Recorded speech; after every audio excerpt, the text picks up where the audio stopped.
So you want to know my favorite experience seeing the new Spider-Man movie was? The theater gave me this free metal bucket from the Dark Phoenix. I guess they didn't sell enough.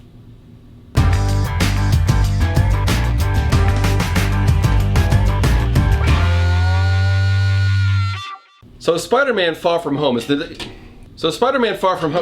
Crimson Rogue's Rogue Reviews. Serious, hard-hitting reviews. Actually, I don't think this is the best shirt to wear for a green screen. This is not gonna show up right. That works. So you know me, I am a total Marvel fanboy. I love the MCU, and even the bad movies I still think are pretty good. And I don't know what it was, but this movie just left me feeling really underwhelmed. I mean, it did a lot of things right. Graphically, it looked great. Tom Holland still plays an excellent Peter Parker and Spider-Man. A lot of the tech was interesting. The way they presented Mysterio I thought was a lot of fun. And although I normally announce that I know next to nothing about the actual comics or the source material, so I can't comment on how accurate the adaptation was, if you know anything about Spider-Man, you know what this movie's going to be walking in. I left feeling underwhelmed. It's extremely predictable. Like, to the point where you had a solid idea of where things were going almost down to the minute. Now, I'm not going to spoil any of that. I find it unnecessary in this case. Outside of that, the movie was okay. I wasn't the biggest fan of Homecoming when that came out. It was an enjoyable movie. I enjoyed a lot of it, and a lot of it was because of the action and the way that Tom Holland was slowly evolving into his role as Spider-Man. But if there was any major fault I had with that movie, it was the other kids. Not to comment on the actors themselves, they're fine. It's just, I don't find them interesting.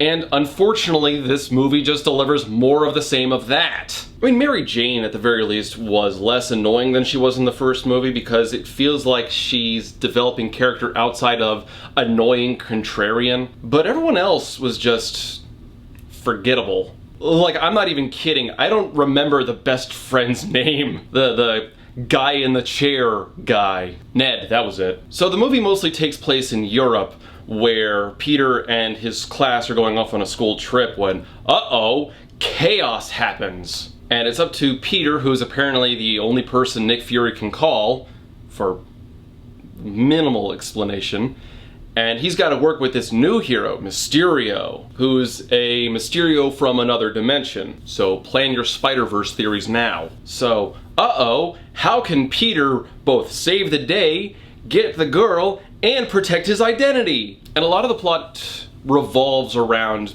Peter's work-life balance, and that's by and large the movie. It tries to develop Peter's struggle not just with his life going forward, but also the results of Endgame, which I will not spoil. Y'all should have seen it by now, but... And there are some laughs to be had. There are some really good action scenes.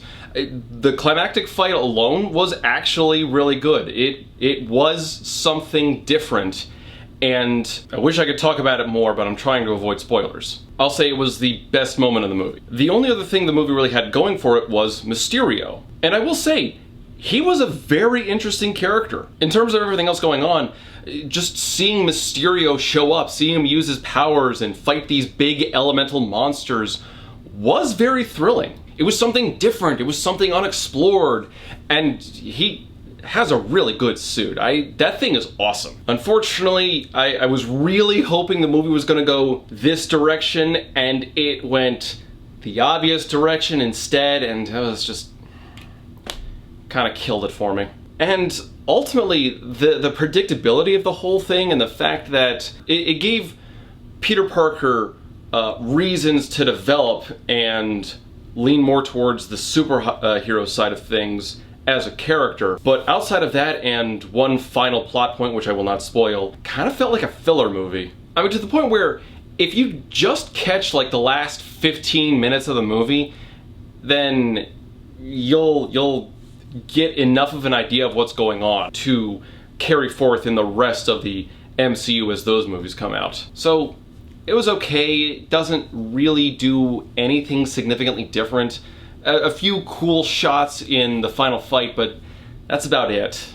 It kind of started low because you had all the kids you got to deal with in the beginning of the movie and the school trip, and oh god, it takes forever to really get going. But once it does get going, probably about a third of the way in, it does get better.